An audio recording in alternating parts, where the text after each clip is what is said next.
Welcome to the Old Capital Real Estate Investing Podcast with Michael Becker and Paul Peebles.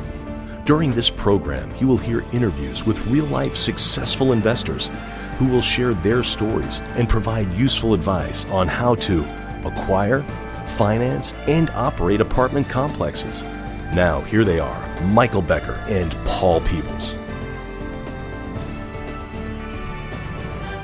Welcome to the Old Capital Real Estate Investing Podcast. I'm your host, Paul Peebles, National Underwriter for Old Capital. And joining me today would typically be Michael Becker, but he is not available today, walking another property. That guy is busier than all get out. So today we're going to do our quarterly update called the Loan Officers Roundtable. In the Roundtable today, we have a few of Old Capital loan officers, and I'd like to welcome James Eng. Hey, Paul. Ricardo Hinonosa. Paul, how are you? Doing great. Dave Walls. Paul, good afternoon. Jonathan Farrell. Hey, Paul. And Les Meisel. Hey, Paul. So we got the brain trust in here today. So I feel very good about what we're going to talk about. So it's the middle of November, so right before Thanksgiving, and we are rounding third base on the calendar and headed to the end of the year. I wanted to reflect on what's happening in real estate throughout the nation, but more specifically in Texas. So I go to several apartment conferences a year. National Multifamily Housing Council is probably the biggest one. So one year it's in Florida, and the next one it's in California. It kind of goes back and forth. And a lot of players in the apartment ownership go to that event. They probably have about 10,000 owners at the conference. These are individuals, they're REITs that own multifamily properties, family offices. But I have to say, the Old Capital Multifamily Conference last month was the best conference that I was at this year. We had hundreds of investors there from all over the nation, and I was really amazed that when I asked how many folks were not from Dallas, almost 60% of the room was from other places. And I thought that was pretty amazing.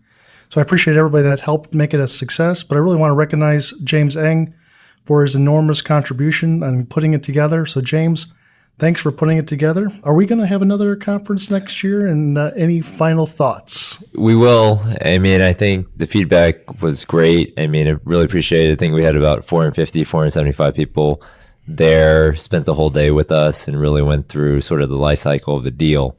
And so we're going to put it together next fall in 2018. And so keep an eye out for that email. That's great. That's great. So in that conference, we had recorded several discussion pods at the multifamily conference. So a couple of weeks ago, we played the top listing brokers in DFW and their discussion on what's happening in Texas and how to win a deal. It was great info. And so if you missed it, go back and listen to it. And we also recorded one on lending. So we had lenders that represented Fannie Mae and Freddie Mac and the Freddie Mac small balance lenders and even a bank balance sheet that does bridge loans. So I think next week we're going to push out that pod of where we sit down and we chat in front of a live audience about what's going on in lending. So I want you to listen directly from the horse's mouth on how these transactions are structured. It has some great info. And even if you pick up just one idea, it was worth your time. So we're going to kind of go around and talk a little bit about what's going on in lending. So I'm going to kick it over to James. And James, talking about valuable information, what are you seeing about what's going on in real estate these days? Sure, Paul, thanks. So I was at a conference yesterday put on by one of the major listing brokers here in DFW. And I just wanted to share a couple thoughts, a couple nuggets that I saw. It was a full day of panels, but I think the general consensus was, we're in the 8th year of an expansion, and really moderate growth is forecasted the next couple of years. And especially in Austin, San Antonio, they're seeing, occupancy is pretty much flat and rent growth slowing down in those markets. And DFW, they're still seeing as sort of the top employment engine in all of Texas. And so they're projecting close to 75,000 new jobs in 2018.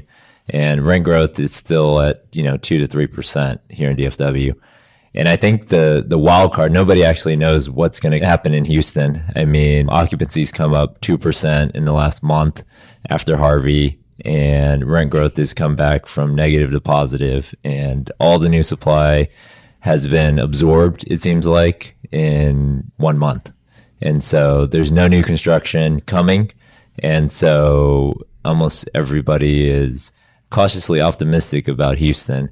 one of the concerns that people had was how much capital is going to come back to Houston after something like Harvey. So, but the thing is, people are moving to Houston. I mean, they're forecasting 78,000 new jobs in Houston next year, and people follow jobs. So that's sort of the takeaways. There was a couple of market updates. And so I wanted to talk about actually 3 sort of nuggets that came through on some of the panels. The first one being, as you know, the value add space gets more and more difficult, especially in the 70s and 80s product. A lot of people are moving up to the 90s and 2000s, and that product is 20 years old. And a lot of people are seeing there being a big gap in rents from the new development stuff. So the new development, the rents are anywhere from $1.50 to $2 a foot, pricing of $150,000 to $200,000 a unit here in DFW. And a lot of that A- stuff is trading for anywhere from $110 to $120 a door here.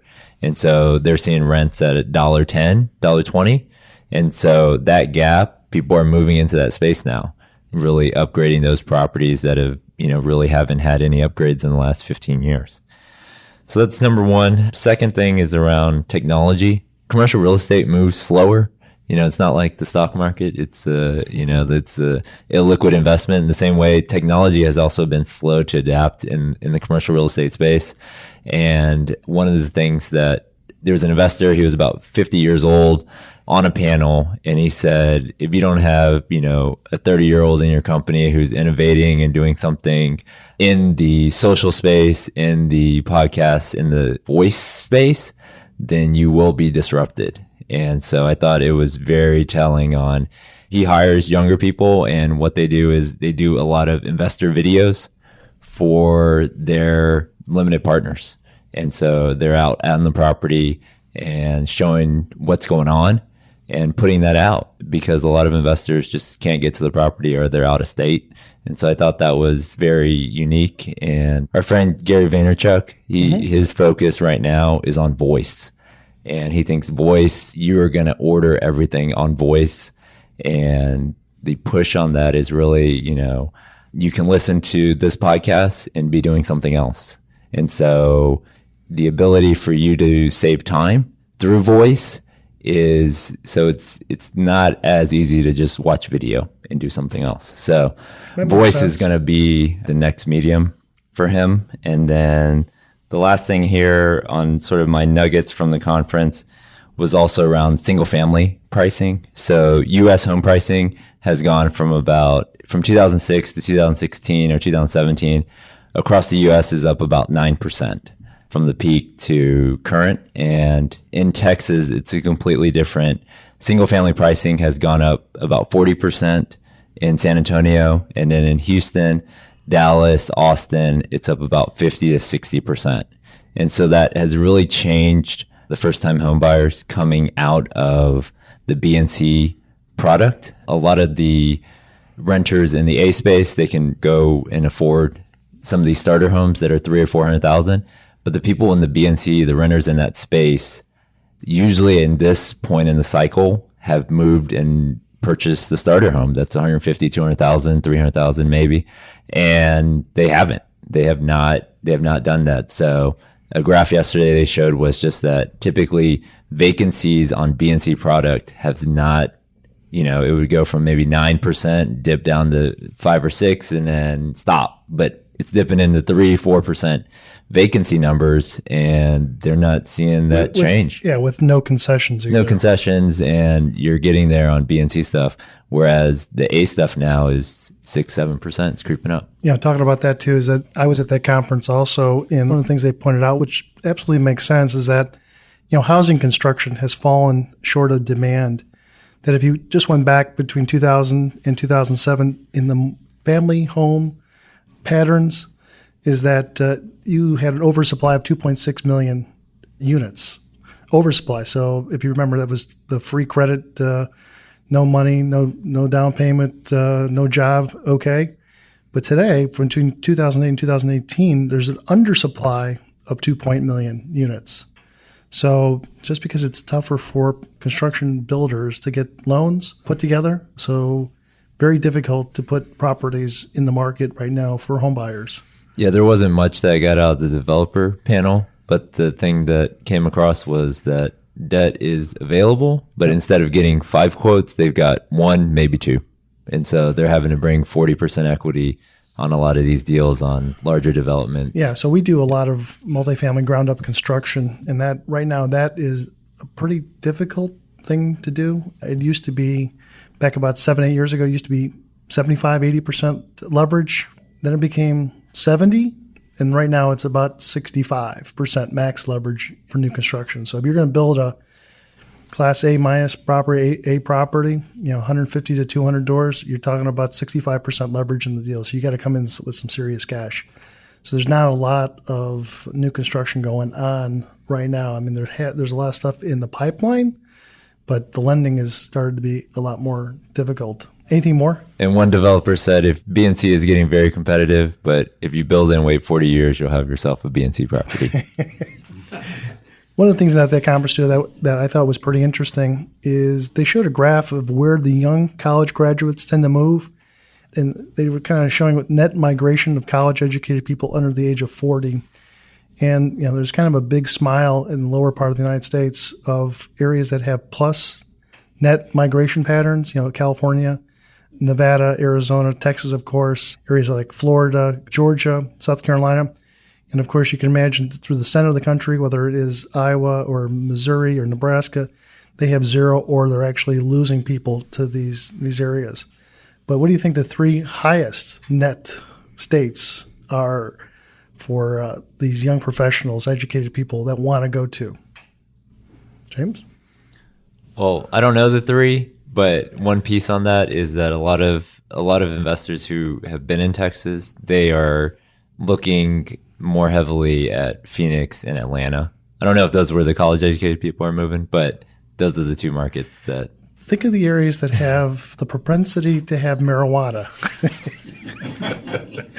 So Colorado is probably number 1 of net migration of educated people under the age of 40. Portland and Seattle are the ones that make up the 3 large, very plus net migration states. So I thought that was an interesting one. So Jonathan, I'm going to kick it over to you. What is going on in your world? Thanks, Paul. Yeah, from time to time, I like to not only just focus on the successes that we have with closing these transactions, but then there's always sometimes, what seemingly starts off as an easy transaction, the thing that comes out of left field that you should have either asked or just didn't think was coming. So I've had a couple of those just recently that, again, seemingly easy transactions when we started off. One was an office building that was owned by a family. It's all family money, family asset, and they were coming out of a refinance from an existing bank loan. I had the leverage position, it had the coverage position, it had well diversification in the tenant base, everything you want in a transaction. It has a guarantee on it. So we're not even trying to fit it in a non-recourse bucket. But the issue that ultimately has come up and has just really presented a challenge was succession planning. So the sponsor that's owned this is currently 90. So we bought it when he was 80. At that time, I guess wasn't as much of a push. He still had his wife at the time. Since then, she's passed on. So ultimately, every lender said, hey, I like the real estate metrics, but let's talk about the sponsorship and the succession plan. And so really to kind of uncover it, they didn't really have one. There is a trust in place, but again, these lenders, certainly recourse lenders, are going, okay, well, that's great, and we'll have the trust as guarantee, but we really want a warm body guarantee. And so upon the sponsor's passing, who's going to step up? And they didn't have that answer readily available. There's a handful of kids involved that are all going to be beneficiaries of the trust. The kids are not going to sign on the loan. But they're not interested, or they just haven't had that conversation yet. And so one of the kids is highly involved in the day-to-day and certainly wants to continue on with being involved in the day-to-day. Yeah. But the other kids are other states, other practices, other jobs. I mean, this is just, it's not what they do. And so, with the expectation that why would they sign recourse on a loan that they don't really have anything to do with? Right. So really, I mean, that's obviously succession planning is, I think everybody would agree, is a good thing. But, ultimately, a lot of people don't like to think about their mortality and start to plan around that. But you're really, by avoiding the subject, you're doing a disservice to your family, those that you care about the most. And so it's really something that really needs to be taken seriously. Obviously, it's a huge topic and one of those where it's not a one-size-fits-all. approach. Everybody's situation is a little different. That's why you obviously need to reach out to the experts in that field. That's not what this is about. This is more so from a lender's perspective and the challenges that we kind of face when there's not one in place. Any solutions for that you see? Right now, there's regulations in place where, a lender cannot turn you down because of your age. But again, they're going to be asking, what is the plan? So the plan is either you try to go non-recourse, which means, again, more equity, better coverages, and that type of thing, more credit tenants. And the other issue that you kind of run into with some lenders is they'll have a due on death clause. So even if they're comfortable going into the transaction, they still want to know who's going to step up. And so there's not really a fix to it, but it's just one of those things that needs to be talked about, and because the lender's going to want to know. Yeah, and again, that we don't come across that too often, but it was something that I thought people needed to hear about. That is that if you hold on these properties just like they're life preservers for a long period of time, is that people keep getting older every day, and we keep living longer. Is that you could be 90 years old and still hold on to an asset that you bought when you're 50 or 55 years old, and you just wanted to keep it for the cash flow. But sometimes you have maturities coming, like this property has a maturity. The loan in the near future has to be paid off or either refinanced or brought to another lender for them to refinance the deal or sell the property. So they don't want to sell the property. They like the cash flow of the property, but... And that's a good point, Paul. I mean, again, back to this due on death clause. If a lender has that in their documents, and you don't have a succession plan in place, and they're not, so again, the due on death, that's a default. So it's a default provision within the loan document. So time is of the essence when that happens. And if you don't have anything in place, I mean, let's say we're at the bottom of a bad market where, again, the property's fine, but prices are suppressed. You don't want to be forced to sell an asset in a bad market, and you're leaving equity on the table. Yeah, and some lenders, and not so much conventional lenders, but some SBA lenders require you have life insurance to cover you. But it'll be damn difficult to find life insurance for somebody who's 90 years old. Right. Could work, but probably not. Yeah, I remember when we talked with Gene Trowbridge on this subject. I mean, especially on syndications, it's almost one of the top 5 questions. What happens to you?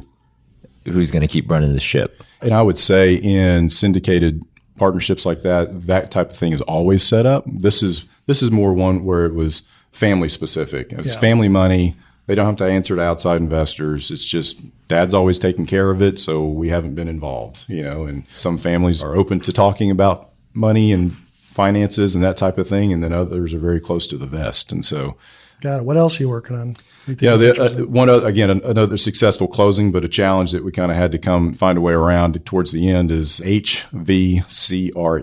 Highly volatile commercial real estate only relates to construction, ground up development jobs. And so this was a single tenant, very easy deal to underwrite transaction that was going to take place in Nevada. And we get kind of down to, we're past the approvals. We're at 4th and 2, about to get in the end zone and close this thing. And ultimately so the entity documents start showing up, and ultimately the way that the equity had been structured in this particular transaction was what was called mezzanine equity. In short form, basically it is equity, but for tax purposes, they treat it as debt. And that's simply so that the borrower can write off the expenses as opposed to preferred returns. So the lender looks at it. It's an interest expense. Yeah, the lender looks at it and says, what is this all about? You got 20 people that are going to put money into the transaction, but it's all characterized as debt. That's right. So they're borrowing money from the lender of, let's say, 75%, and then they're borrowing money from the individual investors for the 25%. And now, so it looks like to the lender, it's 100% financed. Right. And that ain't going to work. Yeah. So HVCRE, simply put, they basically say you have to have 15% of cash equity in the transaction based on the as completed value, not the cost, not the stabilized value, but the as completed value. If you don't have that number, then it's considered highly volatile, which doesn't preclude the lender from moving forward and closing. It's just structured differently. So there's additional cost to the bank in the form of reserves that they have to put up against that loan. And so if they do that, again, they're fine with moving forward, assuming they are, but it's generally 150 basis points higher on the rate. So they pass that cost on to the borrower in the form of a higher interest rate. Mm-hmm. So obviously, a lot of these deals are very tight on, as far as rates are concerned. And so, that could kill a deal. And it was very close to killing this one. This was not a multifamily transaction. This was a new construction of a single tenant property. Retail, middle of Nevada. Large transaction. Our borrower was the construction group that was building the property, and they were the ones that gave the opportunity for someone to come in and do a lease on their building. And so the rules came into place, and this is kind of part of Dodd-Frank in December of 2015. That's right. So during that period of time is that you could kind of go off of just what the appraisal said, what the land was worth, and you could go off of what the value was of the property. And if you bought the land at X and it went up in value, you could use Y, because it showed that you had more equity on the paper in the deal. But since that period of time, they said, no, we're going to use the after completed valuation. You got to put 15% of your own money into the deal. Yeah. So to give you a great example is a family that's owned land in a certain area for 50 years. It's just been passed along generation to generation. So there's not really a cost basis in that, certainly by the time it shows up 50 years later. And so at this point in time, they're going to contribute the land as the equity on the development piece. But because there's not cash in the deal, it doesn't work. This provision precludes that from being able to happen. Right. So they've got to come up with an additional 15% of the cash from other outside sources to meet that requirement. That's right. You actually have to put hard cash in the deal. You just cannot use forced appreciation on the property. That's exactly right. Oh, I love these podcasts because nobody else talks about this stuff except real bankers that need to talk to borrowers and kind of give them some of the insights and really what some of the trials and tribulations are for people to understand how these transactions are put together. Anything else, Jonathan, that's on your... No. Again, a lot of successful closings lately, but those were the last couple of challenges that I had to work with and overcome. I love challenges. Ricardo, what's going on in your world? How's it going, Paul? Good. So I thought we'd touch a little bit. We get asked a lot about how these deals, multifamily deals, get put together. We obviously see a lot of transactions, and you guys work the debt. How does the equity, how does the whole deal get pulled together? So I thought I'd give kind of a brief overview of kind of a typical transaction that we'll see. Fantastic. So usually we're working directly with a deal sponsor or deal sponsor / lead that's coming to us and looking to put that has a property under contract or is looking for a property. And we'll be working directly with them. They're usually signing on the loan. They also usually have some skin in the game in regards to them personally putting some equity into the deal. But they're the ones that oversee the project, take a lot of the upfront risk on themselves. They're doing a lot of due diligence up front. In this market, a lot of times you're looking at 100 properties to find that one nugget that you want to move forward on. So they're actually finding the deal, negotiating, putting the deal under contract, setting up the equity, so raising the equity, going through the due diligence, et cetera. So they're putting that together. There's usually some risk up front associated for them. So a lot of times on these deals, between the earnest money that they're putting down for the contract, which is usually hard day one in this market, to the loan application, legal fees, et cetera, a lot of times it could be hundreds of thousands of dollars that they personally have at risk up front. So usually they are compensated. So I thought I'd talk a little bit about that in terms of how these leads usually compensated. Normally, on just your standard syndication deal that we see, we'll see an upfront acquisition fee at times, maybe 1% to 2% of the purchase price upfront. In addition to that, they usually receive ongoing compensation as being, the asset manager that's overseeing the project, making sure things are getting done, overseeing the property management company, if there is one, which usually there are for these size of deals. So all the day-to-day work that an asset manager would do, they're usually getting ongoing asset management fees. So typically what we see that those are 1% to 2% of the revenue. So that's a monthly or quarterly basis. And then on distributions, it can vary quite a bit. A lot of times we'll see that lead sponsors will take an override on distributions. 10 to 25% is pretty typical in this market. At times we also see preferred returns where they will offer 8, 10% preferred returns to passive investors up front, which means that on any distributions, passives get, let's say, 8, 10% before the lead gets anything. and then there's some sort of a split after that. I don't like that. So tell us a little bit what don't you like, Paul? So one of the things that a lot of people, to attract equity into an investment, you have to talk to your limited partners and say, listen, to get you put $100,000 in or $200,000, we're going to pay you an 8% preferred rate return.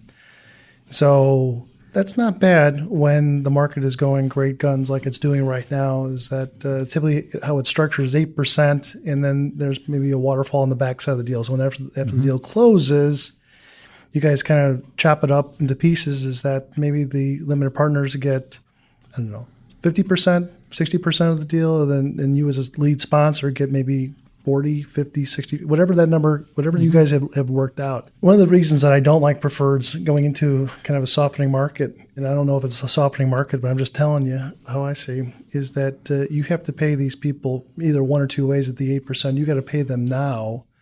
Right now, if they put money into the deal, you got to pay them 8%, whether it's 8% or 7 or 6 or 9, whatever. You got to pay them right now on the money. And then what people always sometimes forget, that property taxes go up, expenses go up, rents go down, but you still have to pay these limited partners legally. You got to pay them through your operating agreement 8% or whatever you guys negotiated on. So if there's ever softness in the market and you don't have enough cash flow for the property, you're going to be accruing that 8%. And that's like digging a hole in the backyard, and you're starting out that, not a problem, but that 8% continues to run. Now, where the problem that I see, what happens is that when it becomes too great, in that when you sell the property, the sponsor, and if there's not enough profit in the deal, all that profit is going to go to your limited partners. So it's almost where it could be a good deal at the beginning to attract the capital, but at the end, if the softness in the market means that you could be working for free because you now have to pay all that 8% accrued interest, and you got accrued interest on that money, and that just sometimes that you're not making enough money to pay that, and so your direction may become different at the end. Any comments to make about that, James? No, I mean, I think the hard thing about preferred returns is the pushback you're going to get from limited partners is, well, it's a great deal. So don't you believe in the deal as a general partner? So in an up market, I think what's happened is a lot of general partners have been fine because they bought the deal, sold it 2 years later, and they took 50% after 8% preferred. So it's great, right? But then if you're taking a 10 to 15% split of $8, that might be better for you in a downturn than if you have the 8% preferred. So it's really, I think, a combination of what are your limited partners used to. So what we've seen on smaller transactions, probably under 15 million, majority of general partners are taking just the 10 to 15, 20% override and then splitting the cash flow. But deals that are really 20 million and up, and they're raising larger equity checks, probably $5 million to $15 million equity checks. Most of those deals are structured with preferred returns. No, I definitely agree with that. What else? So that's your typical structure of what we see, probably 80% of the deals that we do. I thought I'd talk about a deal that we recently closed, a little nuance to it that we do see every now and then, where it comes to the deal sponsor came to us with a property had under contract. We took a look at the financials, dug in a little bit. The one little piece of hair on the deal was that all of the current leases, or the current ownership group, was managing it on a month-to-month basis. So they didn't have any long-term leases in place. From a lending perspective, we see that as incremental risk to the deal. Obviously, we prefer to see longer-term leases where we have predictable revenue streams going forward to a certain degree. And Fannie Mae sees it that way as well. So the ideal financing avenue for this deal was Fannie Mae. That's what the borrower wanted. That's what we thought was best. Fannie Mae has some restrictions put in place. If there are leases in place that are less than 6 months, if that's a standard for the property, it doesn't fit their guidelines. So they won't do it without a waiver. So we're able to work with our Fannie Mae counterpart and request a waiver through Fannie Mae. They allowed it with the caveat of, hey, going forward, we need a commitment from this deal sponsor that upon takeover, going forward, all leases are 12 months, and that's the way they were going to manage it going forward. So they gave them a reasonable amount of time to convert it. Let's say over the next 12 months, we expect that everything is on a 12-month lease. Okay. As long as he agreed to that, we're able to get the waiver, get it pushed through. No real exceptions on terms. We're able to get max leverage, max IO. So ended up being a pretty good deal for the owner. Good. That sounds good. Anything else? No. Okay. That's it. Fantastic. Good deal. Les, what's going on in your world? Well, since you like challenges, I love challenges. had a client called and had the opportunity to go under contract for a small balance Freddie Mac loan on August 25th. So is that a big day in my life? Well, it turned out to be one. We said, could you just wait? Let's see how the weekend goes. Let's look at it Monday. And that weekend, Harvey hit in Houston where the property was, and about 43,000 units out of the apartment supply in Houston was eliminated. So we got put on a little bit of hold. Freddie said, we don't know what's going to happen in underwriting insurance for that area. We filled the appraisals. Appraisers are going to be pretty busy. Inspectors are going to be pretty busy. And if there are any repairs, that would probably be pretty busy. Right. So we really kind of had to work with the client and the seller to sort of get realistic timelines as opposed to the timelines that we're all kind of learned to live with. So we did. It works very slowly in that. Agreed timelines. Everything did take a little slower than we wanted, but we got through it. To sort of help the process, we asked the client to start maybe looking and performing on some of the paperwork that normally we've done later, so that when we got the word to move, we were ready to go and didn't have to start from scratch. So it initially took about a 2-week delay for Freddie to say, we're back in. And then the anticipated timelines that we expected to be longer were, but it's worked out. We'll probably be closing early next month. The building did not have any major damage, had some minor damage, but still needed repairs.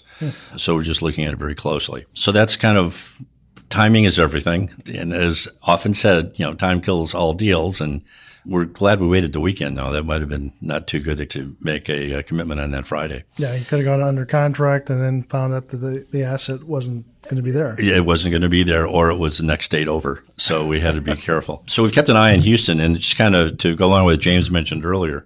Yeah, the demand is up in Houston. The rent rates are up, but we're just kind of looking and seeing, is it a head fake? Because what happens when all these units come back on?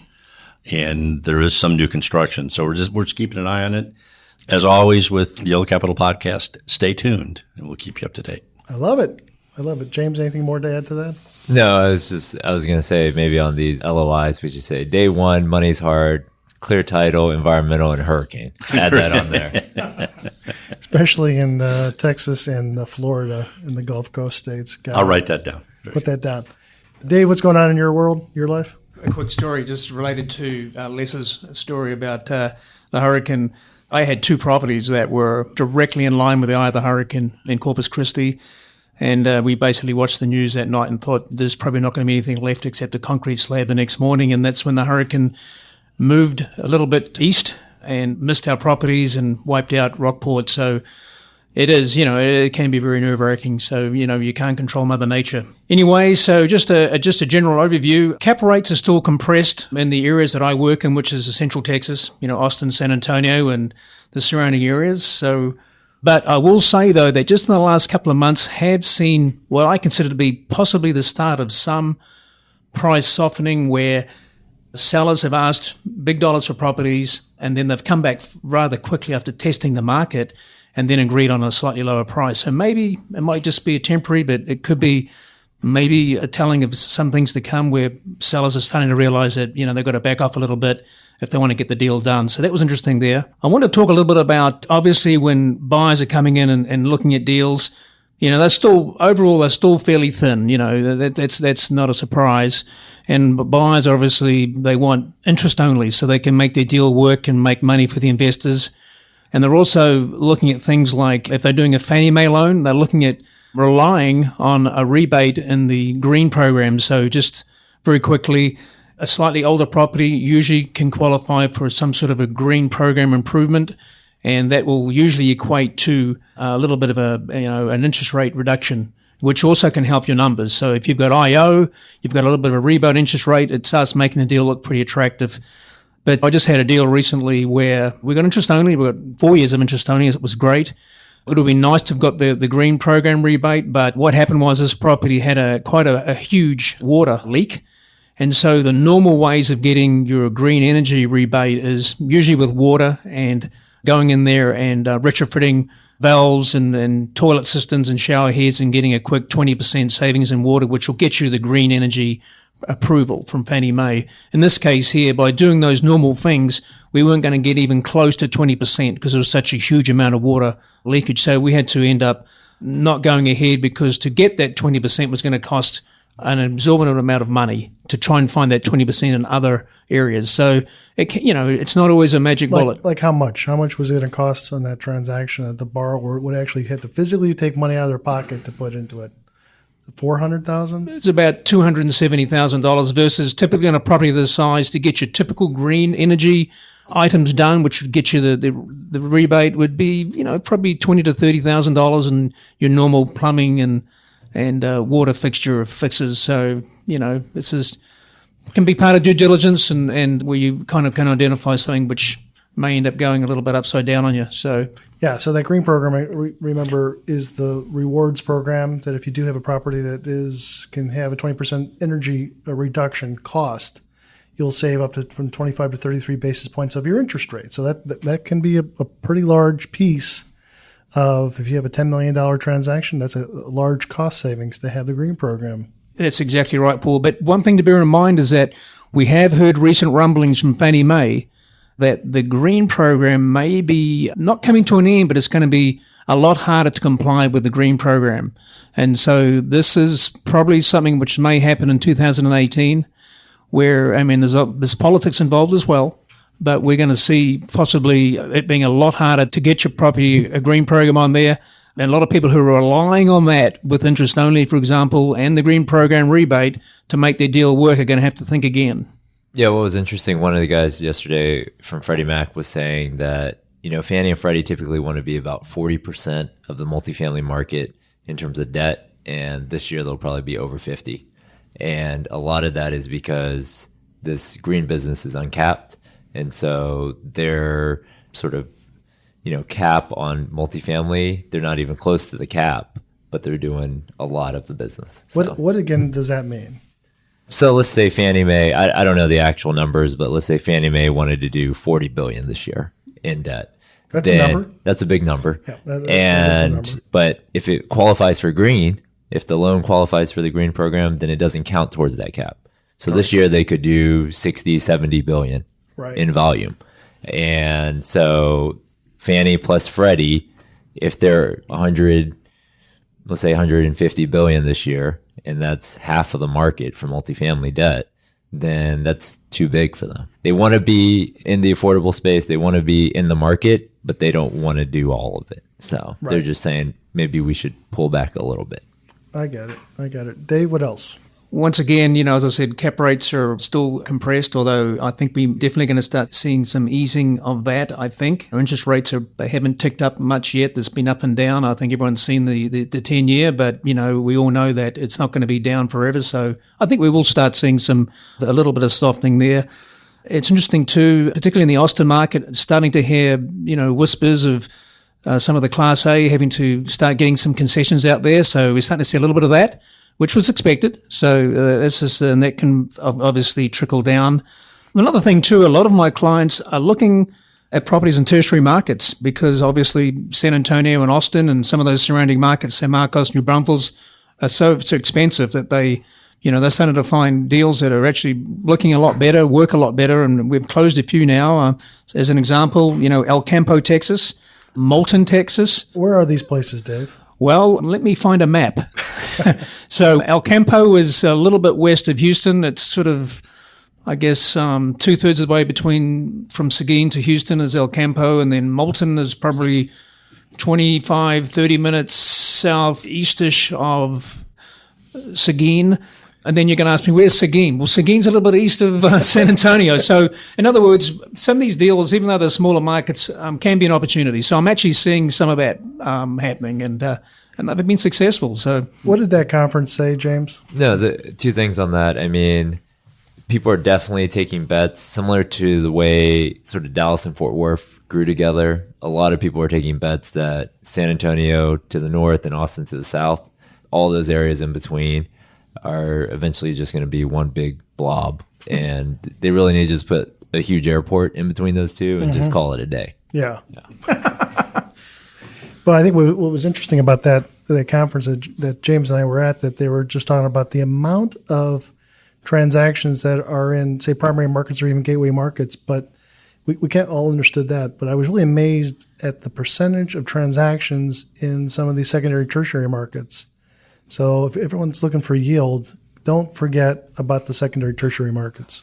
Yeah, so they saw essentially when we were coming out of the recession, maybe 40% of the deals were in secondary, tertiary markets. And just this last year, it was closer to 60% secondary and tertiary. And really it was, a search for yield on deals. So that really is amazing.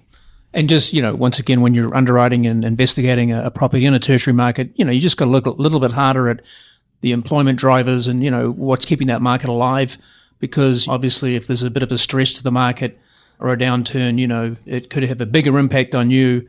A big city will cough and you'll catch the flu. So obviously you just got to be aware of some of the dynamics when you're in a smaller market. That's great. So any additional questions, any additional things that we should be talking about? Is there anything that we haven't covered today? I tell you, 2017 has been a great year, at least for us in lending. We do appreciate everybody's business. We appreciate everybody listening to the podcast. And I know that we don't say it enough, but if you do know anybody that's an apartment nerd that should be listening to some group that kind of knows about how these transactions are structured, make sure you turn them on to the Old Capital podcast. We appreciate that. Then also, too, is that if you think that we do a good job, and hopefully you do, is that give us a 5-star rating on Stitcher or on iTunes.